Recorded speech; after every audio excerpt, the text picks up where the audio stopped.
നമസ്കാരം. വാർത്തകളും വിശേഷങ്ങളുമായി സൗത്ത് വിഷൻ ന്യൂസിലേക്ക് സ്വാഗതം. ഞാൻ സിനി ചന്ദ്ര. ഇന്നത്തെ പ്രധാന സംഭവ വികാസങ്ങളിലേക്ക്.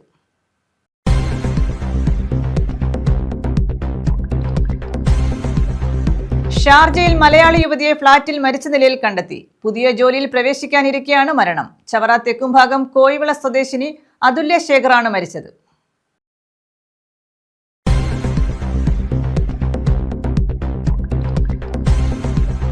അതുല്യ ജീവൻ ഒടുക്കില്ല. നേരിട്ടത് കടുത്ത പീഡനമെന്ന് അച്ഛൻ രാജശേഖരൻ പിള്ള. അറിയാനൊന്നുമില്ല, ഇത് അവന്റെ ഉപദ്രവം കൊണ്ടാ കുഞ്ഞ് എന്നെ സഹിക്ക വയ്യാതെ. അതുല്യ നേരിട്ടത് കൊടും ക്രൂരതയെന്ന് വെളിപ്പെടുത്തൽ. അതുല്യ സുഹൃത്തിനയച്ച ശബ്ദ സന്ദേശം പുറത്തു. അമ്മ ഞാൻ പലപ്പോഴും സംസാരിച്ച അമ്മയെടുത്തു.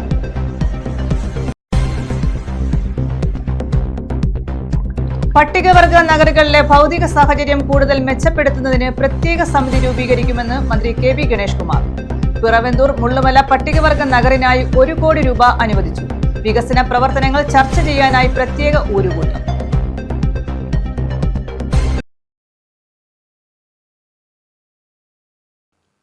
വിശദമായ വാർത്തകളിലേക്ക്. ഷാർജയിൽ മലയാളി യുവതിയെ ഫ്ളാറ്റിൽ മരിച്ച നിലയിൽ കണ്ടെത്തി. പുതിയ ജോലിയിൽ പ്രവേശിക്കാനിരിക്കെയാണ് മരണം. ചവറ തെക്കുംഭാഗം കോയിവിള സ്വദേശിനി അതുല്യ ശേഖറാണ് മരിച്ചത്. 30 വയസ്സായിരുന്നു. ഷാർജ റോളോ പാർക്കിന് സമീപത്ത് ഫ്ളാറ്റിലാണ് മൃതദേഹം കണ്ടത്. ചവറ തെക്കുംഭാഗം കോയിവിള സ്വദേശിനി തട്ടാന്റെ വടക്കതിൽ അതുല്യ ഭവനത്തിൽ 30-കാരിയായ അതുല്യ ശേഖരനെയാണ് ഷാർജയിലെ താമസ സ്ഥലത്ത് മരിച്ച നിലയിൽ കണ്ടെത്തിയത്. ശനിയാഴ്ച പുലർച്ചെയാണ് ഷാർജ റോളോ പാർക്കിന് സമീപത്തെ ഫ്ളാറ്റിൽ മരിച്ച നിലയിൽ അതുല്യയെ കണ്ടെത്തിയത്. 1 വർഷമായി ഇവർ ഷാർജയിൽ താമസിക്കുകയായിരുന്നു. ശനിയാഴ്ച സഫാരി മാളിൽ പ്രവർത്തിക്കുന്ന ഒരു സ്ഥാപനത്തിൽ പുതുതായി ജോലിയിൽ പ്രവേശിക്കേണ്ടതായിരുന്നു. ദുബായിലെ അരോമ കോൺട്രാക്ടിംഗ് കമ്പനിയിലെ എഞ്ചിനീയർ സതീഷ് ശങ്കറിന്റെ ഭാര്യയാണ്. ദമ്പതിമാരുടെ ഏകമകൾ ആരാധിക നാട്ടിലെ സ്കൂളിലാണ് പഠിക്കുന്നത്. സതീഷും അതുല്യയും തമ്മിൽ വഴക്കിടാറുണ്ടെന്ന് ബന്ധുക്കൾ പറഞ്ഞു. സതീഷ് ശങ്കർ കൂട്ടുകാർക്കൊപ്പം അജ്മാനിൽ പോയി പുലർച്ചെ മടങ്ങിയെത്തിയപ്പോഴാണ് അതുല്യയെ മരിച്ച നിലയിൽ കണ്ടെത്തിയത്. രാജശേഖരൻ പിള്ള, തുളസിഭായ് പിള്ള ദമ്പതികളുടെ മകളാണ്. ഷാർജയിലെ ഫോറൻസിക് വിഭാഗത്തിലെ നടപടികൾക്ക് ശേഷമാകും മൃതദേഹം നാട്ടിലേക്ക് കൊണ്ടുവരിക. അതുല്യ ഗാർഹിക പീഡനം അനുഭവിച്ചതായി ബന്ധുക്കൾ പറഞ്ഞു. News bureau, Chavara. ഷാർജയിൽ ഫ്ളാറ്റിനുള്ളിൽ മരിച്ച നിലയിൽ കണ്ടെത്തിയ തെക്കുംഭാഗം സ്വദേശിനി അതുല്യ നേരിട്ടത് കൊടും ക്രൂരതയെന്ന് വെളിപ്പെടുത്തൽ. അതുല്യ സുഹൃത്തിനയച്ച ശബ്ദ സന്ദേശം പുറത്ത്. എന്നെ അയാൾ ചവിട്ടിക്കൂട്ടി, ജീവിക്കാൻ പറ്റുന്നില്ലെന്നും ശബ്ദ സന്ദേശം. ഇത്രയൊക്കെ കാണിച്ചിട്ടും അയാൾക്കൊപ്പം നിൽക്കേണ്ട അവസ്ഥയാണ്. ധൈര്യമില്ലാത്തതുകൊണ്ടാണ് ആത്മഹത്യ ചെയ്യാത്തതെന്നും അതുല്യ സുഹൃത്തിനയച്ച ശബ്ദ സന്ദേശത്തിൽ പറയുന്നു. ഇന്നലെ നീ വിളിച്ചു വെച്ചതിന് ശേഷം ഞാൻ അമ്മയെ വിളിച്ചിടും. അയാളെ ഉറങ്ങാനായിട്ട് കിടന്നു. ഞാൻ പറഞ്ഞില്ല, ഞാൻ അടുത്ത് മിണ്ടാത്തൊന്നുമില്ലായിരുന്നു. ഞാൻ താഴെ കിടക്കുമായിരുന്നു. അമ്മ ഞാൻ പലപ്പോഴും സംസാരിച്ച അമ്മയെടുത്തു. നീ പോയ കാര്യങ്ങളൊക്കെ അതിനാണ്. ഷാർജയിൽ ഫ്ളാറ്റിനുള്ളിൽ മരിച്ച നിലയിൽ കണ്ടെത്തിയ തെക്കുംഭാഗം സ്വദേശിനി അതുല്യ നേരിട്ടത് കൊടും ക്രൂരതയാണെന്ന് ശബ്ദ സന്ദേശത്തിലൂടെ വ്യക്തമാകുന്നു. എന്നെ ചവിട്ടിക്കൂട്ടി, എനിക്ക് വയ്യ, അനങ്ങാൻ വയ്യ, വയറെല്ലാം ചവിട്ടി, സഹിക്കാൻ പറ്റുന്നില്ല എന്നാണ് സുഹൃത്തിനയച്ച ശബ്ദ സന്ദേശത്തിൽ അതുല്യ പറയുന്നത്. ചവിട്ടിക്കൂട്ടി എന്നെ ഡിസ്റ്റർബൻസ് ആണ്, ഉറങ്ങുന്നതെന്നും പറഞ്ഞു. എനിക്ക് വയ്യാടി, അനങ്ങാൻ വയ്യ, വയറെല്ലാം ചവിട്ടി, സഹിക്കാൻ പറ്റുന്നില്ല. ഇത്രയൊക്കെ കാണിച്ചിട്ട് അയാളുടെ കൂടെ തന്നെ അയാളുടെ കൂടെ നിൽക്കേണ്ടി വരുന്ന അവസ്ഥയാണ്. പറ്റുന്നില്ല, സൂയിസൈഡ് ചെയ്യാൻ പോലുള്ള ധൈര്യമില്ല എനിക്ക്. വിവാഹം കഴിഞ്ഞതു മുതൽ പ്രശ്നങ്ങൾ ഉണ്ടായിരുന്നുവെന്നും 17-ാം വയസ്സിലാണ് അതുല്യയുടെ വിവാഹ നിശ്ചയം കഴിഞ്ഞതെന്നും 18-ാം വയസ്സിലായിരുന്നു വിവാഹമെന്നും അതുല്യയുടെ സുഹൃത്ത് പറഞ്ഞു. ശാരീരികവും മാനസികവുമായ പീഡനം തുടർന്നിരുന്നു. അതുല്യയ്ക്കാകട്ടെ സതീഷിനോട് വലിയ സ്നേഹവുമായിരുന്നു. News bureau, Chavara. അതുല്യ ജീവൻ ഒടുക്കില്ല. നേരിട്ടത് കടുത്ത പീഡനമെന്ന് അച്ഛൻ രാജശേഖരൻ പിള്ള. പലതവണ ഇയാളെ വിലക്കിയിരുന്നതായും നേരത്തെ വീട്ടിൽ വിളിച്ചുകൊണ്ട് വന്നിരുന്നതായും പിന്നീട് ഭർത്താവ് വന്ന് കരഞ്ഞു പറഞ്ഞപ്പോഴാണ് തിരികെ പോയതെന്നും പിതാവ് പറഞ്ഞു. മകൾ ഒരിക്കലും ജീവനൊടുക്കില്ലെന്നും വർഷങ്ങളായി കടുത്ത പീഡനമാണ് ഭർത്താവ് സതീഷ് ശങ്കറിൽ നിന്നും നേരിട്ടിരുന്നതെന്നും അതുല്യയുടെ അച്ഛൻ രാജശേഖരൻ പിള്ളയും അമ്മ തുളസിഭായ് പിള്ളയും പറഞ്ഞു. മദ്യപിച്ചാൽ സതീഷ് മറ്റൊരാളായി മാറും. പിന്നെ ഒരു കാരണവുമില്ലാതെ മർദ്ദനം തുടങ്ങും. കഴിഞ്ഞ വർഷം മർദ്ദനം പരിധി വിട്ടപ്പോൾ മകളെ വിളിച്ചുകൊണ്ടുവന്ന് വീട്ടിലാക്കി. സതീഷ് എത്തി കരഞ്ഞ് കാലുപിടിച്ചതോടെ അതുല്യ തന്നെ മനസ്സലിഞ്ഞ് ഭർത്താവിനൊപ്പം പോവുകയായിരുന്നു. ഒരു തവണ വേർപിരിയലിന്റെ വക്കിലെത്തിയ ബന്ധമാണ്. ഒടുവിൽ കൗൺസിലിംഗിലൂടെയാണ് വീണ്ടും ഒരുമിക്കാൻ തീരുമാനിച്ചത്. അന്നും മർദ്ദനങ്ങളൊന്നും ഇനി ഉണ്ടാവില്ലെന്നായിരുന്നു സതീഷ് പറഞ്ഞത്. പിന്നെയും മാറ്റമൊന്നും ഉണ്ടായില്ലെന്ന് രാജശേഖരൻ പിള്ള പറഞ്ഞു. കഴിഞ്ഞ ഒരു വർഷം മുമ്പ് ഇതുകൊണ്ടൊക്കെ ഇഷ്യൂ ഉണ്ടായതായിരുന്നു. അപ്പം ഞാനവിടെ ഉണ്ട്, അപ്പോൾ ദുബൈയിലുണ്ട സമയത്തായിരുന്നു. അന്ന് ഇതുകൊണ്ടൊക്കെ കുറേ ഉപദ്രവമൊക്കെ ആയപ്പോൾ കൈയൊക്കെ മുറിഞ്ഞായിരുന്നു കുഞ്ഞിൻ്റെ. അപ്പോൾ ഞാൻ പോയി, പിന്നെ അന്ന് വിളിച്ചോണ്ട് വന്നായിരുന്നു. തിരിച്ച് വിളിച്ചോണ്ട് വന്ന് ഞാൻ വിചാരിച്ചു ഇനി അവൻ്റെ കൂടെ വിടുന്നില്ലെന്ന് വിചാരിച്ച് ഒത്തുറപ്പായിരിക്കുക. അപ്പോൾ ഇവൻ പിന്നെയും പിറ്റേ ഒരു ദിവസം കഴിയുമ്പോൾ വീണ്ടും വന്ന് അവിടെ കരഞ്ഞ് കാല് പിടിക്കുമ്പോൾ ഏത് പിള്ളേരായാലും മനസ്സ് അലിഞ്ഞു പോയി. ഇത് സാധാരണ അങ്ങനെ പറയുകയല്ല, അവൻ യഥാർത്ഥത്തിൽ കരഞ്ഞ് കാലേ വീഴും. അവൻ്റെ ഒരു സ്വഭാവം അതാണ്. അതെല്ലാം കഴിഞ്ഞ് കൊണ്ടുപോയി പിന്നെ അത് കഴിഞ്ഞ് വീണ്ടും മദ്യപിക്കും. ഓവറായിട്ട് മദ്യപിക്കുകയാണെങ്കിൽ ഒരു മിനിമം ഒക്കെ ആണെങ്കിൽ അത്ര പ്രശ്നം വരത്തില്ല. എപ്പോഴും ഓവറായിട്ട് മദ്യം വന്നു കഴിഞ്ഞാൽ അവൻ വയലൻ്റ് ആവും. പിന്നെ എന്തെങ്കിലും കാര്യമില്ലാത്ത കാര്യം ഉണ്ടാക്കിയിട്ട് ഉപദ്രവവും അങ്ങോട്ടും ഭയങ്കര പ്രശ്നങ്ങളായിരിക്കും. വളരെ മൃഗീയമായ രീതിയിലുള്ള കാര്യങ്ങൾ, നമ്മളാരും ഉദ്ദേശിക്കാത്ത രീതിയിലുള്ള പ്രവൃത്തിയും കാര്യങ്ങളൊക്കെ കാണിക്കുന്നത്. അവൻ ചെയ്യുന്നത് എന്താണെന്ന് അവന് പോലും അറിയത്തില്ല. ആ രീതിയിലുള്ള കൈ കിട്ടുന്ന എടുത്ത് ഉപദ്രവിക്കുക, കസേര എടുത്ത് അടിക്കുക, കത്തി കൊണ്ട് പോറുക, ഇങ്ങനെയൊക്കെയുള്ള കാര്യങ്ങൾ ചെയ്യുന്നു. അറിയാനൊന്നുമില്ല. ഇത് അവൻ്റെ ഉപദ്രവം കൊണ്ടാണ് കുഞ്ഞ് എന്നെ സഹിக்க വയ്യാതെ അഥവാ അങ്ങനെ എന്തെങ്കിലും ചെയ്തിട്ട് അങ്ങനെ ചെയ്തായിരിക്കാം. ഇത് അങ്ങനെ ഒരിക്കലും അവൾ ചെയ്യണമെന്ന് എനിക്ക് ഉറപ്പില്ല. കാര്യം കുഞ്ഞിനോട് അത്ര സ്നേഹമുള്ള, ഒരു ദിവസം 4-5 പ്രാവശ്യം അവളെ വിളിച്ച് കുഞ്ഞിവിടുണ്ട്. കുഞ്ഞിനെ നമ്മൾ അറിയിച്ചിട്ടില്ല. അവള് അപ്പുറത്തെ വീട്ടിൽ പോയി നിൽക്കുക. 25 വർഷം സൗദിയിലായിരുന്ന രാജശേഖരൻ പിള്ള ഇപ്പോൾ നാട്ടിൽ ഓട്ടോറിക്ഷ ഓടിക്കുകയാണ്. അദ്ദേഹത്തിനും ഭാര്യ തുളസിഭായ്ക്കുമൊപ്പം നാട്ടിലാണ് അതുല്യയുടെ മകൾ 10 വയസ്സുകാരി ആരാധ്യ. വീഡിയോ കോളുകളിൽ സ്നേഹത്തെ എൻ്റെ കുഞ്ഞ് രണ്ടുപേരോട് സംസാരിച്ച് തമാശയും പറഞ്ഞു വെച്ചത് അറിയുന്നുണ്ട്. കുഞ്ഞിങ്ങനെ പാലാണ് അന്ന് ബർത്ത്ഡേ ആയിരുന്നു. നേരത്തെ എന്തെങ്കിലും നമ്മൾ പരാതി എന്തെങ്കിലും കൊടുത്തിട്ടുണ്ടോ? നേരത്തെ കേസ് കൊടുത്ത ഗാർഹിക പീഡനത്തിനാണോ? ഗാർഹിക പീഡനത്തിനാണ്. കോടതി മുഖേന കൊടുത്തതാണ്. നമ്മുടെ കരുനാഗപ്പള്ളി. അതുല്യയുടെ അമ്മ തുളസിഭായിയുടെ പരാതിയിൽ തെക്കുംഭാഗം പോലീസ് ബന്ധുക്കളുടെ മൊഴി രേഖപ്പെടുത്തിയിട്ടുണ്ട്. News bureau, Chavara. യുദ്ധവിരുദ്ധ സെമിനാർ സംഘടിപ്പിച്ചു. പി ഭാസ്കരനുണ്ണി ഫൗണ്ടേഷന്റെ ആഭിമുഖ്യത്തിലാണ് കൊല്ലത്ത് യുദ്ധവിരുദ്ധ സെമിനാറും യുദ്ധവിരുദ്ധ കവിതാവതരണവും സംഘടിപ്പിച്ചത്. കൊല്ലത്ത് പി ഭാസ്കരനുണ്ണി ഫൗണ്ടേഷന്റെ നേതൃത്വത്തിലാണ് യുദ്ധവിരുദ്ധ സെമിനാർ സംഘടിപ്പിച്ചത്. വിദേശകാര്യ വിദഗ്ധനും പ്രഭാഷകനുമായ ഡോക്ടർ ജോസഫ് ആന്റണി സെമിനാർ ഉദ്ഘാടനം ചെയ്തു. യുദ്ധം മാനവരാശിയുടെ ഭാവിയാണ് കവർന്നെടുക്കുന്നതെന്നും യുദ്ധം ഒന്നിനും ഒരു പരിഹാരവുമല്ലെന്നും അദ്ദേഹം ചൂണ്ടിക്കാട്ടി. അഡ്വക്കേറ്റ് കെ പി സജിനാഥ് അധ്യക്ഷത വഹിച്ചു. എൻ ടെനിസൺ, ഷീല ബൈജു പങ്കെടുത്തു. ബെറ്റി സാർത്രേ, ഇളവൂർ ശശി എന്നിവർ കവിതകൾ അവതരിപ്പിച്ചു. ന്യൂസ് ബ്യൂറോ, കൊല്ലം. പട്ടികവർഗ നഗരങ്ങളിലെ ഭൗതിക സാഹചര്യം കൂടുതൽ മെച്ചപ്പെടുത്തുന്നതിന് പ്രത്യേക സമിതി രൂപീകരിക്കുമെന്ന് മന്ത്രി കെ വി ഗണേഷ് കുമാർ. പിറവന്തൂർ ഗ്രാമപഞ്ചായത്തിലെ മുള്ളുമല പട്ടികവർഗ നഗറിനായി അംബേദ്കർ സെറ്റിൽമെന്റ് പദ്ധതി പ്രകാരം അനുവദിച്ച 1 കോടി രൂപയുടെ വികസന പ്രവർത്തനങ്ങൾ സംബന്ധിച്ച പ്രത്യേക ഊരുകൂട്ടം ഉദ്ഘാടനം ചെയ്യുകയായിരുന്നു അദ്ദേഹം. മുള്ളുമല ഏകാധ്യാപക വിദ്യാലയത്തിലാണ് ഊരുകൂട്ടം ചേർന്നത്. പട്ടികവർഗ നഗരങ്ങളിലെ ഭൗതിക സാഹചര്യം കൂടുതൽ മെച്ചപ്പെടുത്തുന്നതിന് പ്രത്യേക സമിതി രൂപീകരിക്കുമെന്ന് മന്ത്രി കെ വി ഗണേഷ് കുമാർ പറഞ്ഞു. പിറവന്തൂർ ഗ്രാമപഞ്ചായത്തിലെ മുള്ളുമല പട്ടികവർഗ നഗറിനായി അംബേദ്കർ സെറ്റിൽമെന്റ് പദ്ധതി പ്രകാരം അനുവദിച്ച 1 കോടി രൂപയുടെ വികസന പ്രവർത്തനങ്ങൾ സംബന്ധിച്ച പ്രത്യേക ഊരുകൂട്ടം മുള്ളുമല ഏകാധ്യാപക വിദ്യാലയത്തിൽ ഉദ്ഘാടനം ചെയ്യുകയായിരുന്നു അദ്ദേഹം. നഗറിലെ പരിമിതികൾ പരിഹരിക്കും. MLA അധ്യക്ഷനായ സമിതി പ്രവർത്തനങ്ങൾ ഏകോപിപ്പിക്കും. ഊരിൽ 2 വീതം സ്ത്രീകളും പുരുഷന്മാരും സമിതിയുടെ ഭാഗമാകും. അംബേദ്കർ പദ്ധതി നടപ്പാക്കുന്നതിന് നിർമ്മാണ പ്രവർത്തനങ്ങളുടെ എസ്റ്റിമേറ്റ് തയ്യാറാക്കും. ആദ്യഘട്ടത്തിൽ ഭൗതിക സാഹചര്യ വികസനത്തിന് ഊന്നൽ നൽകും. റോഡ്, സംരക്ഷണ ഭിത്തി, അംഗനവാടി, ഓപ്പൺ എയർ ഓഡിറ്റോറിയം, ക്ഷേത്രത്തിലേക്ക് വൈദ്യുതി കണക്ഷൻ, തോട് പ്രവൃത്തി തുടങ്ങിയവ നടത്തും. വ്യക്തിഗത ആനുകൂല്യങ്ങൾ ലഭ്യമാക്കും. വീടുകളുടെ അറ്റകുറ്റപ്പണി, ശുചിമുറി നിർമ്മാണം, വയറിംഗ് പ്രവൃത്തികൾ എന്നിവയാണ് പ്രധാനമായും നടത്തുക. കുരിയോട്ടുമലയിലേക്കുള്ള റോഡ് നവീകരണം, സംരക്ഷണ ഭിത്തി എന്നിവയ്ക്ക് 2.7 കോടി രൂപയാണ് സർക്കാർ അനുവദിച്ചിട്ടുള്ളത്. ചെമ്പനരുവി കറവൂർ റോഡ് നവീകരണത്തിന് ശബരിമല പദ്ധതിയിൽ ഉൾപ്പെടുത്തി 7 കോടി രൂപ അനുവദിക്കാൻ പൊതുമരാമത്ത് വകുപ്പ് മന്ത്രിയോട് ആവശ്യപ്പെട്ടതായും മന്ത്രി അറിയിച്ചു. നമ്മുടെ കോളനിയുടെ വളർച്ച, നമ്മുടെ ജീവിത നിലവാരം ഉയരാൻ വേണ്ടിയാണ് ഈ അംബേദ്കർ നഗർ എന്ന പദ്ധതി കൊണ്ടുവന്നിരിക്കുന്നത്. ഈ അംബേദ്കർ നഗർ പദ്ധതിയിൽ 1 കോടി രൂപ കൊണ്ടുവരുന്നത് നമ്മുടെ അടിസ്ഥാന ജീവിതത്തിൽ ഉയർച്ചയാണ്. നമ്മളെ എപ്പോഴും വീട്ടിലുണ്ട്, വീടിന് ആവശ്യമായ ടോയ്ലറ്റ് സൗകര്യം, കക്കൂസ് സൗകര്യങ്ങളൊന്നുമില്ല.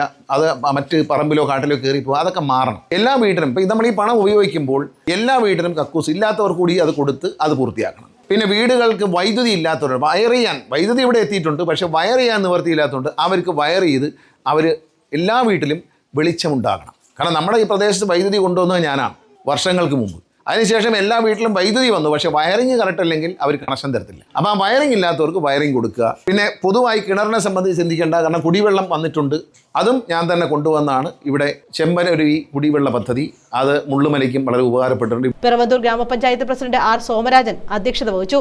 വാർഡംഗം ബിന്ദു റിപ്പോർട്ട് അവതരിപ്പിച്ചു. Kulathupuzha tribal extension officer S Muhammad Shaiju, Pathanapuram block അംഗം സി സോണി, ഊരുമുപ്പർ രഘു, ST പ്രൊമോട്ടർ ശാലിനി തുടങ്ങിയവർ പങ്കെടുത്തു. News bureau, Pathanapuram. ക്ഷീരകർഷക സംഗമം സംഘടിപ്പിച്ചു.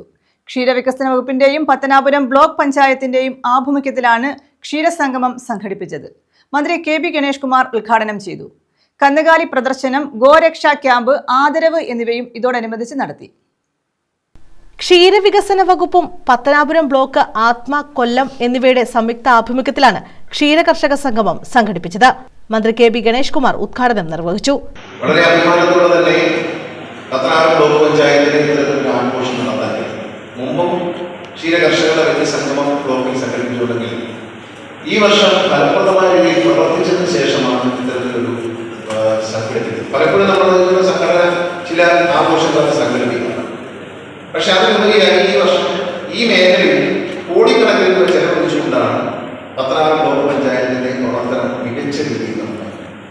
ഇവിടെ തുടക്കത്തിൽ സ്വാഗത പ്രസംഗത്തിൽ പിന്നെ പ്രസിഡന്റ് പറയുന്നു 100% പദ്ധതി വിഹിതം ചിലവഴിക്കാൻ കഴിഞ്ഞ ഒരു പഞ്ചായത്തായി കേരളത്തിലെ ബ്ലോക്ക് പഞ്ചായത്ത് ഒന്നായി പത്തനാപുരം ബ്ലോക്ക് പഞ്ചായത്തിന് മാറാൻ കഴിഞ്ഞതിൽ ബ്ലോക്ക് പഞ്ചായത്ത് പ്രസിഡന്റിനെയും അംഗങ്ങളെയും ഉദ്യോഗസ്ഥരെയും ആദ്യമായി ഹൃദയത്തിന്റെ ഭാഷയിൽ പറഞ്ഞു.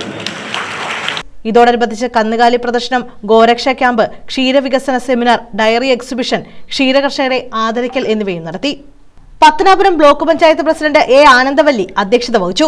പത്തനാപുരം ബ്ലോക്ക് പഞ്ചായത്ത് ക്ഷീരകർഷകർക്ക് വേണ്ടി 2025-26 വർഷം നടപ്പിലാക്കുന്ന നൂതന പദ്ധതികളുടെയും ക്ഷീരവികസന വകുപ്പും പത്തനാപുരം ബ്ലോക്ക് പഞ്ചായത്തും ഇന്ത്യൻ ബാങ്കും സംയുക്തമായി നടപ്പിലാക്കുന്ന ക്ഷീരകർഷകർക്ക് വേണ്ടിയുള്ള സംരംഭക പദ്ധതിയുടെ ലോൺ വിതരണത്തിന്റെ ഉദ്ഘാടനം മന്ത്രി KB ഗണേഷ് കുമാർ നിർവഹിച്ചു. എത്ര ബുദ്ധിമുട്ടുണ്ടെങ്കിലും അത് ചെയ്യാതെ ഒരു വിവാഹ ചടങ്ങിന് പോലും ചില സഹോദരിമാരും അമ്മമാരും പോകില്ല. അങ്ങനെ രാവിലെ എഴുന്നേറ്റ് പശുവിന് കൊടുക്കാനെല്ലാം കൊടുത്ത് അതിനെ കുളിപ്പിച്ച് കെട്ടി രീതിയെല്ലാം കൊടുത്തതിന് ശേഷം മാത്രമേ ഏതൊരു സ്വന്തം കാര്യത്തിന് പോകും. അത്രത്തോളം അത് സ്വന്തം മക്കളെ നോക്കുന്നത് പോലെയാണ് പശുക്കളെ കാര്യങ്ങളൊക്കെ നോക്കുന്നത്. അത്രത്തോളം സ്നേഹമുണ്ട്. അതിലെന്തെങ്കിലും അസുഖം വന്നാൽ നമ്മൾ വല്ലാതെ മാനസികമായ വിഷമിക്കും.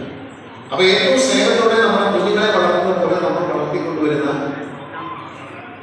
പശുക്കളെയും കന്നുകാലികളെയും നമ്മൾ സ്നേഹിച്ചു വളർത്തുന്നത്. കാരണം ഒരു ക്ഷമയോടുകൂടിയാണ്. അത് എല്ലാ ദിവസവും ആവുന്നില്ല. ഒരു സീസണിൽ പ്രസവം കഴിഞ്ഞാൽ കുറേ നാൾ പാല് തരും, പിന്നെ അതിനെ നമ്മൾ തീറ്റിക്കൂട്ടി വളർന്ന് വീണ്ടും പ്രസവിക്കുമ്പോൾ മാത്രമാണ് നമുക്ക് വരുമാനം കിട്ടുന്നത്. അതുവരെ നമ്മൾ ഇതിനെ വളർത്തുന്നത് സ്നേഹം കൊണ്ടാണ്, കരുണയോടുള്ള വല്ലാത്ത ഇഷ്ടം. നമ്മൾ വീട്ടിൽ വളർത്തുന്ന ഒരു പശുക്കളോടുള്ള നമ്മുടെ അമിതമായ സ്നേഹമുണ്ട്. ഓരോ 5 പശുക്കളുണ്ടെങ്കിൽ 5 പശുക്കളോട് അത് പേരൊക്കെ ഇട്ട് അതിനോട് നമ്മുടെ ഹാൻഡ് പ്രസവിക്കാം. അപ്പോൾ അത്തരത്തിൽ നമ്മൾ സ്നേഹത്തോടെ വളർത്തുന്ന ഒരു 2 വശങ്ങളാണ്. ഒരു പാലിന് കിട്ടും, വളത്തിന് ചാണകത്തിനും എന്നതിനെ ഉപരിയായി പശുവിനെ ഒന്നും കളയാനില്ല. ക്ഷീരവികസന സെമിനാറിൽ പത്തനംതിട്ട ആത്മ ഡെപ്യൂട്ടി ഡയറക്ടർ മഹേഷ് നാരായണൻ മോഡറേറ്ററായി. പ്രവർത്തനം ആരംഭിച്ച പൊതുമേഖലാ സ്ഥാപനമാണ് കേരള ഫിക്സ് എന്നുള്ളത്. പ്രതിദിനം 500 ടൺ ഉൽപ്പാദനശേഷിയായിരുന്നു ഈ കമ്പനി ആരംഭിച്ച സമയത്ത് ഉണ്ടായിരുന്നത്. 500 ടൺ കാലിത്തീറ്റ ഒരു ദിവസം ഉൽപ്പാദിപ്പിക്കാൻ ശേഷി ഉണ്ടായിരുന്നു. അതിനുശേഷം 2002 150 ടണ്ണോടെ ഉൽപ്പാദനം പ്രതിദിനം വർദ്ധിപ്പിച്ച് 650 ടൺ ഉൽപ്പാദനശേഷിയായി. ആ കാലഘട്ടത്തിൽ കാലിത്തീറ്റയ്ക്ക് വളരെയധികം ഡിമാൻഡ് ഉണ്ടായിരുന്നു. അങ്ങനെ 2012 കരുനാഗപ്പള്ളിയിൽ പ്രതിദിനം 300 ടൺ ഉൽപ്പാദനശേഷിയുള്ള കാലിത്തീറ്റ ഫാക്ടറി ആരംഭിക്കുകയുണ്ടായി. അതുകൂടാതെ ഘട്ടംഘട്ടമായി പിന്നീട് കമ്പനി വികസിച്ച 2 യൂണിറ്റുകൾ 300 ടണ്ണിൻ്റെ ഒരു ഫാക്ടറി തൊടുപുഴയിലും 300 ടൺ ഉൽപ്പാദനശേഷിയുള്ള ഫാക്ടറി കോഴിക്കോടും 500 ടൺ ഉൽപ്പാദനശേഷിയുള്ള ഫാക്ടറി ഇടുക്കി ജില്ലയിലെ തൊടുപുഴയിലും സ്ഥാപിക്കുകയുണ്ടായി. ക്ഷീരമേഖലയിലെ സംരംഭകത്വ സാധ്യതകൾ, ബാങ്ക് പദ്ധതികളിലൂടെ ക്ഷീരമേഖല പുതിയ മാറ്റങ്ങൾ അറിയേണ്ടതെല്ലാം എന്ന വിഷയങ്ങളിലാണ് ക്ലാസ് നടന്നത്. ജേക്കബ് മാത്യു കുര്യാക്കരൻ, SR ധന്യ എന്നിവർ ക്ലാസ് നയിച്ചു. G ഗ്രീഷ്മ നന്ദി പറഞ്ഞു. ക്ഷീരവികസന വകുപ്പ് deputy director Surekha Nair report അവതരിപ്പിച്ചു. ബ്ലോക്കിലെ മികച്ച ക്ഷീരകർഷകനെ KR മോഹനൻ പിള്ളയും വനിതാ ക്ഷീരകർഷകയെ PG വാസുദേവനുണ്ണിയും, വിളക്കുടി ഗ്രാമപഞ്ചായത്തിലെ മികച്ച ക്ഷീരകർഷകരെ റെജീന തോമസും, തലവൂർ ഗ്രാമപഞ്ചായത്തിലെ മികച്ച ക്ഷീരകർഷകരെ VS കലാദേവിയും ആദരിച്ചു. പിറവൂർ ഗ്രാമപഞ്ചായത്തിലെ മികച്ച ക്ഷീരകർഷകരെ R സോമരാജൻ, പത്തനാപുരം ഗ്രാമപഞ്ചായത്തിലെ മികച്ച ക്ഷീരകർഷകരെ S തുളസി, പട്ടാരി ഗ്രാമപഞ്ചായത്തിലെ മികച്ച ക്ഷീരകർഷകരെ K അശോകൻ, പട്ടാഴി വടക്കേക്കര ഗ്രാമപഞ്ചായത്തിലെ മികച്ച ക്ഷീരകർഷകരെ VP രമാദേവി, SC വിഭാഗത്തിലെ മികച്ച ക്ഷീരകർഷകരെ അനന്തുപിള്ള എന്നിവർ ചേർന്നും ആദരിച്ചു. ബ്ലോക്ക് തലത്തിൽ ഏറ്റവും കൂടുതൽ പാൽ സംഭരിച്ച ആപ്കോ സംഘത്തെ കൊല്ലം ജില്ലാ പഞ്ചായത്ത് അംഗം സുനിത രാജേഷും ആദരിച്ചു. A Anandavalli, R Aromalunni, advocate കാരിയർ Naseer, Shameem Shamsuddin, S Biju, V Vineeth, G Greeshma തുടങ്ങിയവർ പങ്കെടുത്തു. News bureau, Pathanapuram. തെന്മല ഗ്രാമപഞ്ചായത്തിലെ 11-ാം വാർഡിലെ ഉദയഗിരി പറക്കുളം റോഡിന്റെ ഉദ്ഘാടനം നടത്തി. തൊഴിലുറപ്പ് പദ്ധതിയിൽ ഉൾപ്പെടുത്തി 5 ലക്ഷം രൂപ വിനിയോഗിച്ചാണ് റോഡ് നിർമ്മിച്ചത്. തെന്മല ഗ്രാമപഞ്ചായത്ത് പ്രസിഡന്റ് K ശശിധരൻ ഉദ്ഘാടനം നിർവഹിച്ചു. തെന്മല ഗ്രാമപഞ്ചായത്തിലെ 11-ാം വാർഡ് ഉദയഗിരി പാറക്കുളം റോഡിന്റെ ഉദ്ഘാടനം നടത്തി. ഗ്രാമപഞ്ചായത്ത് പ്രസിഡന്റ് K ശശിധരൻ ഉദ്ഘാടനം നിർവഹിച്ചു. ദേശീയ ഗ്രാമീണ തൊഴിലുറപ്പ് പദ്ധതിയുമായി ബന്ധപ്പെട്ട് 5 ലക്ഷം രൂപ അനുവദിച്ച് നിർമ്മിച്ച ഉദയഗിരി പറക്കുളം റോഡിന്റെ നിർമ്മാണ പ്രവർത്തനങ്ങൾ പൂർത്തീകരിച്ചതിന്റെ ഉദ്ഘാടനമാണ് ഇവിടെ നടന്നു കഴിഞ്ഞിരിക്കുന്നത്. തെന്മല ഗ്രാമപഞ്ചായത്തിനെ സംബന്ധിച്ചോളം കഴിഞ്ഞ 4 വർഷക്കാലമായി തൊഴിലുറപ്പ് പദ്ധതിയുമായി ബന്ധപ്പെട്ട പ്രവർത്തനങ്ങളിൽ വലിയ മികച്ച പ്രവർത്തനമാണ് നടത്തിക്കൊണ്ടുപോകുന്നത്. കഴിഞ്ഞ 4 വർഷക്കാലമായി 4 വർഷക്കാലത്തെ പ്രോജക്റ്റിനിടയിൽ 40 കോടിയോളം രൂപയാണ് തൊഴിലുറപ്പ് പദ്ധതിയുമായി ബന്ധപ്പെട്ട് തെന്മല പഞ്ചായത്തിൽ ചെലവഴിക്കപ്പെട്ടുള്ളത്. തൊഴിലുറപ്പ് പദ്ധതിയിൽ ഉൾപ്പെടുത്തി 5 ലക്ഷം രൂപ വിനിയോഗിച്ചാണ് തെന്മല പഞ്ചായത്തിലെ 11-ാം വാർഡായ ഉദയഗിരിയിൽ 100 മീറ്റർ കോൺക്രീറ്റ് റോഡ് നിർമ്മിച്ചത്. നേരത്തെ ഇവിടെ ഒരു നടപ്പാത മാത്രമായിരുന്നു ഉണ്ടായിരുന്നത്. പ്രദേശത്തെ കുടുംബാംഗങ്ങളുടെ ആവശ്യപ്രകാരം പഞ്ചായത്ത് തൊഴിലുറപ്പ് പദ്ധതിയിൽ ഉൾപ്പെടുത്തിയാണ് റോഡ് പുതിയതായി വെട്ടി കോൺക്രീറ്റ് ചെയ്ത് നിർമ്മാണം പൂർത്തിയാക്കിയത്. പഞ്ചായത്തിലെ ഒറ്റപ്പെട്ട് കിടക്കുന്ന പല റോഡുകളും നന്നാക്കാൻ സാധിക്കാത്തത് സംസ്ഥാന സർക്കാർ പ്ലാൻ ഫണ്ട് വെട്ടിക്കുറച്ചത് മൂലമാണെന്നും ഇപ്പോൾ ഇത്തരം റോഡുകൾ നന്നാക്കുന്നത് തൊഴിലുറപ്പ് പദ്ധതിയിൽ ഉൾപ്പെടുത്തിയാണെന്നും ഗ്രാമപഞ്ചായത്ത് പ്രസിഡന്റ് K ശശിധരൻ പറഞ്ഞു. ഒറ്റപ്പെട്ട് കിടക്കുന്ന പ്രദേശങ്ങളിൽ പ്രത്യേകിച്ച് സംസ്ഥാന ഗവൺമെന്റിന്റെ കയ്യിൽ നിന്നും തരാവുന്നേറ്റുന്ന പ്ലാൻ ഫണ്ടിൽ കൃത്യമായി കുറവ് വന്ന മൂലം പല റോഡുകളും നമുക്ക് പണി പൂർത്തീകരിക്കാൻ കഴിഞ്ഞിരുന്നില്ല. അത്തരം റോഡുകളെല്ലാം തൊഴിലുറപ്പ് പദ്ധതി ഗുണഭോക്താക്കളുടെ സഹകരണത്തോടു കൂടി തൊഴിലുറപ്പ് പദ്ധതിയാണ് പണി പൂർത്തീകരിച്ചത്. ബാക്കി 38 കോടി രൂപയിൽ 1 കോടിയോളം രൂപ അവിടുത്തെ ജീവനക്കാരുടെ ചെലവും മറ്റ് സംബന്ധമായി ചെലവഴിക്കപ്പെട്ടിട്ടുണ്ട്. ബാക്കി 37 കോടി രൂപയും തൊഴിലാളികളുടെ വേതനമായി തെന്മല ഗ്രാമപഞ്ചായത്തിലെ തൊഴിലാളികളുടെ അക്കൗണ്ടിലേക്ക് വന്ന പണമാണ്. 2 കോടി രൂപയുടെ നിർമ്മാണ പ്രവർത്തനങ്ങൾക്കാണ് പഞ്ചായത്ത് ടെൻഡർ നൽകി നിർമ്മാണ പ്രവർത്തനം തുടങ്ങിയതെന്നും അദ്ദേഹം അറിയിച്ചു. 50 ലക്ഷം രൂപയുടെ പണികൾ അത് പൂർത്തീകരിക്കാൻ കഴിയും. ബാക്കി 1.5 കോടി രൂപയുടെ നിർമ്മാണ പ്രവർത്തനങ്ങൾ കൂടി ഈ പഞ്ചായത്ത് ഭരണസമിതിയുടെ കാലാവധിക്കുള്ളിൽ തന്നെ പൂർത്തീകരിക്കാൻ കഴിയുമെന്നുള്ള വിശ്വാസമാണ് ഞങ്ങൾക്കുള്ളത്. ഇതിന് ഈ തൊഴിലുറപ്പ് പദ്ധതിയുമായി ബന്ധപ്പെട്ട പ്രവർത്തനങ്ങളിൽ തൊഴിലുറപ്പ് പദ്ധതിയിലെ മേറ്റുമാർ, തൊഴിലാളികൾ, എഞ്ചിനീയറിംഗ് വിങ് ഉൾപ്പെടെയുള്ള തൊഴിലുറപ്പ് പദ്ധതിയുമായി ബന്ധപ്പെട്ട വിവിധ തലങ്ങളിൽ പ്രവർത്തിക്കുന്നവരുടെ സഹകരണവും പിന്തുണയും വളരെ വലുതാണ്. തെന്മല ഗ്രാമപഞ്ചായത്ത് ഭരണസമിതി ഒരു നിശ്ചയദാർഢ്യത്തോടുകൂടി തന്നെയാണ് തൊഴിലുറപ്പ് പദ്ധതി മികച്ച രീതിയിൽ നടപ്പിലാക്കുന്നതിനും ഉള്ള നടപടിക്രമങ്ങളായിട്ട് മുന്നോട്ട് പോകുന്നത്. ഒരു കാര്യം നമുക്ക് വ്യക്തമായി പറയാൻ കഴിയും. കഴിഞ്ഞ 4 വർഷക്കാലമായി കൂടാനന്തര കേരളം അല്ലെങ്കിൽ കൂടാനന്തര തെന്മല പഞ്ചായത്ത് എന്ന് പറയുമ്പോൾ സ്വാഭാവികമായും നമ്മുടെ രാജ്യത്ത് എല്ലായിടവും നിൽക്കുന്ന സാമ്പത്തിക ദുരന്തം ഇവിടെയുമുണ്ട്. വാർഡംഗം സോജ സനിൽ, തൊഴിലുറപ്പ് AE ശിവലക്ഷ്മി, ഓവർസിയർ അരുൺ, തൊഴിലുറപ്പ് മേറ്റർമാർ, നാട്ടുകാർ തുടങ്ങിയവർ പങ്കെടുത്തു. News bureau, Thenmala. CPI കൊല്ലം ജില്ലാ സമ്മേളനത്തിന്റെ പ്രചരണാർത്ഥം ബക്കറ്റ് കളക്ഷനും പോസ്റ്റർ പ്രചരണവും നടത്തി. ഇടമൺ നോർത്ത് ലോക്കൽ കമ്മിറ്റിയുടെ നേതൃത്വത്തിലാണ് പരിപാടി സംഘടിപ്പിച്ചത്. ഈ മാസം 30 മുതൽ അടുത്ത മാസം 3 വരെ കൊല്ലത്താണ് ജില്ലാ സമ്മേളനം നടക്കുന്നത്. CPI കൊല്ലം ജില്ലാ സമ്മേളനത്തിന്റെ പ്രചരണാർത്ഥമാണ് ഇടമൺ നോർത്ത് ലോക്കൽ കമ്മിറ്റിയുടെ നേതൃത്വത്തിൽ ബ്രാഞ്ചുകളിൽ ബക്കറ്റ് കളക്ഷനും പോസ്റ്റർ പ്രചരണവും നടത്തിയത്. ഈ മാസം 30-നും 31-നും അടുത്ത മാസം 1 മുതൽ 3 വരെ തീയതികളിൽ ആയിരക്കണക്കിന് റെഡ് വോളണ്ടിയർമാരുടെ മാർച്ചോടെ കൊല്ലത്ത് വെച്ചാണ് ജില്ലാ സമ്മേളനം നടക്കുന്നത്.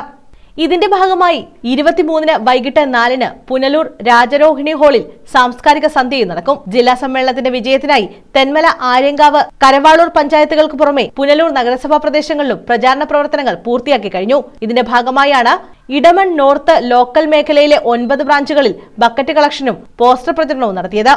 തുടർന്ന് പതാക ദിനാചരണവും നടത്തും. അഞ്ചൽ ബ്ലോക്ക് പഞ്ചായത്ത് സ്ഥിരം സമിതി അധ്യക്ഷൻ N Komalakumar, local committee secretary Babu Cherian, local committee അംഗങ്ങളായ Edamon Bahuleyan, Shibu Varghese, Ashokan U, Rajan, branch secretary R Shaji, TT Abraham, Narayanan തുടങ്ങിയവർ നേതൃത്വം നൽകി. News bureau, Thenmala. പ്രധാന വാർത്തകൾ വീണ്ടും.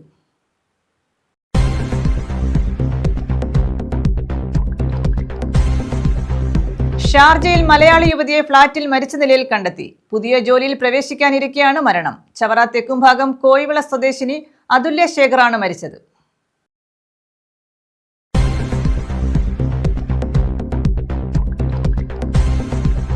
അതുല്യ ജീവനൊടുക്കില്ല. നേരിട്ടത് കടുത്ത പീഡനമെന്ന് അച്ഛൻ രാജശേഖരൻ പിള്ള. അറിയാനൊന്നുമില്ല, ഇത് അവന്റെ ഉപദ്രവം കൊണ്ടാ കുഞ്ഞ് എന്നെ സഹിക്ക വയ്യാതെ. അതുല്യ നേരിട്ടത് കൊടും ക്രൂരതയെന്ന് വെളിപ്പെടുത്തൽ. അതുല്യ സുഹൃത്തിനയച്ച ശബ്ദ സന്ദേശം പുറത്തു. അമ്മ ഞാൻ പലപ്പോഴും കൂടി സംസാരിച്ച അമ്മയെടുത്തു.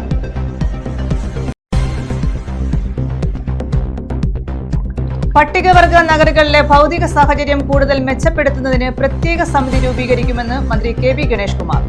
പിറവന്തൂർ മുള്ളുമല പട്ടികവർഗ നഗറിനായി 1 കോടി രൂപ അനുവദിച്ചു.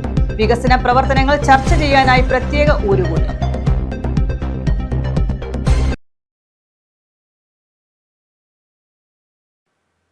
ഈ വാർത്താ ബുള്ളറ്റിൻ പൂർണ്ണമാകുന്നു. നമസ്കാരം.